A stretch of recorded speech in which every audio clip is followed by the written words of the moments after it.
বিচার ও সংস্কার ছাড়া নির্বাচন হলে ফিরে আসবে পুরনো সমস্যা। সিএনএ টিভিকে প্রধান উপদেষ্টা।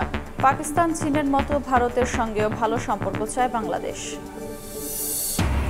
পিআর ঘিরে রাজনীতিতে উত্তাপ, ক্ষমতার ভারসাম্য নিশ্চিতে দুপক্ষেই বাস্তবায়ন চায় জামাত। শুধু উচ্চকক্ষে রাজি এনসিপি, আওয়ামী লীগ পুনর্বাসনের সন্দেহ বিএনপির।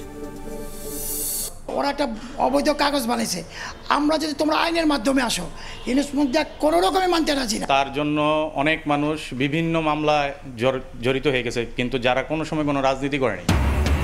খোদ রাজধানীতে দিনে দুপুরে বাড়িতে লুটপাট, খুলে নিয়ে গেছে ইট রডও।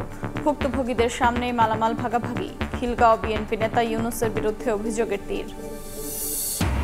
এবং বাজার স্থিতিশীল রাখতে নিলামে ডলার কিনছে বাংলাদেশ ব্যাংক। রেমিটেন্স ও রফতানি প্রবাহের সঙ্গে বাড়াচ্ছে রিজার্ভ। বাণিজ্যিক খাতকে করবে গতিশীল, মত অর্থনীতিবিদের।